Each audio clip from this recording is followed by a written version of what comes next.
Hi everyone, it's Scott here, and this is my little writing buddy, Milo.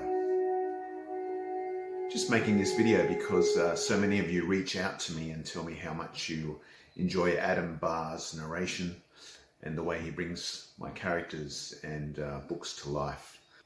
He's the man behind the voices of Luke, Isaac, and the rest of the gang from America Falls, and also Teddy and Crowley from Rabbit States. So we thought, as a treat while you're waiting on the next upload, we'd give you a little peek behind the scenes at Adam's process and how he brings those characters and stories to life so well. I'm very lucky to have found Adam. He's a professional and obviously a great talent. So please enjoy this little look-see into the behind the scenes of the making of an audiobook. Take it away, Adam. Hi.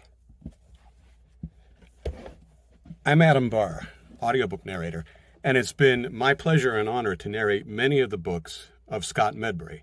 I thought I'd take this opportunity as I work on Rabbit States 5 Endgame to show you where the magic gets made, so to speak. And one of the key places, of course, is my studio, which is really nothing more than a phone box, padded very well, in the basement of my home in Philadelphia. I'll give you a quick tour. Pardon the jerky camera, but as you can see, it's very well padded. But that's mainly to deaden the sound. The actual quiet comes from the fact that this studio is in the basement of my home and there's a big house over top of it. I've got a monitor speaker so I can keep an eye on or an ear on what I'm doing. I sometimes use the headphones too, but generally that's just for editing.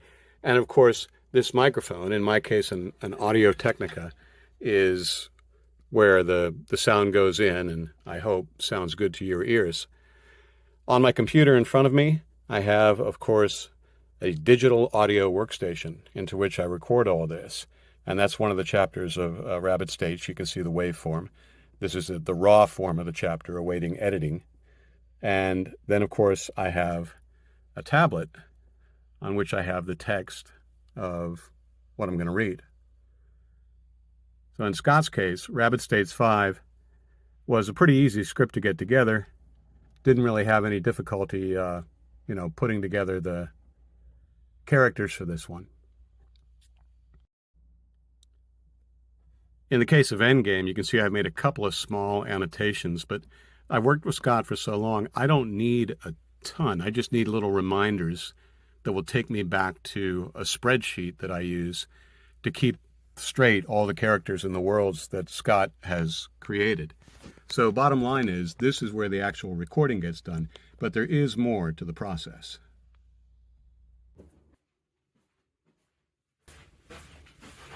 Do you have a favorite chair in the whole world? This one's mine, and I do a lot of my book preparation here on this little Microsoft Surface tablet, which is perfect for this kind of work.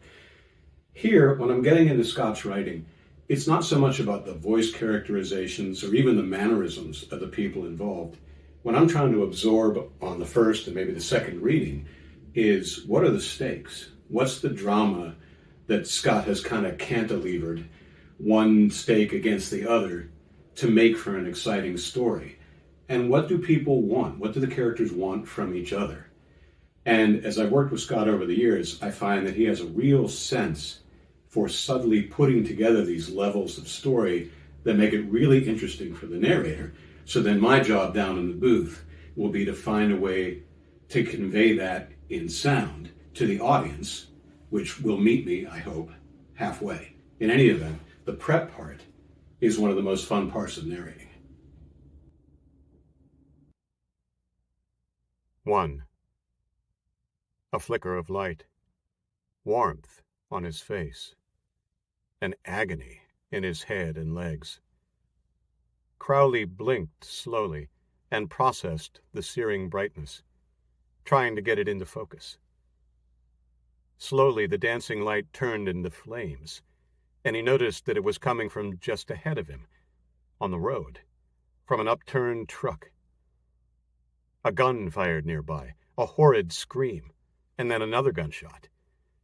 Crowley tried to get up, But the pain in his head stopped him, and he rolled onto his back, staring at the smoke, wending its way into the sky. "Get the others out! Go!" Crowley heard a familiar voice scream. Tires screeched. Someone was crying. Nope, don't like it. Tires screeched. Someone was crying. Someone else moaning. What felt like hours passed. Then the darkness reclaimed him. What you saw me do there, when I said I didn't like it, all our recording workstations feature a function called punch and roll, where I can punch out, hit the space bar, everything stops, reset the cursor, and punch in again and pick up where I left off. So the tension there is between keeping the flow and acting right or saying the words right. Sometimes you have to stop, which jolts you out of your character for a second, but then you have to be ready to drop right back in to do justice to the story. Teddy stood over the bullet-riddled body of Mancini, wiping tears and blood out of his eyes. A great breath rumbled from him as he looked around at the carnage. Bodies from the truck were scattered over the road, and a small group who'd survived the turnover were huddled together, checking and comforting each other. The truck was 30 yards away, flipped on its side, the cabin burning. The captain was nowhere to be seen. Teddy felt a cold steel ball in the pit of his belly. Rabbit States 5 Endgame is coming soon, and trust me, it is an adrenaline-charged finale that I know you'll enjoy. I certainly have enjoyed bringing it to life. On behalf of Scott, I'm Adam Barr. Thanks for listening. Hey!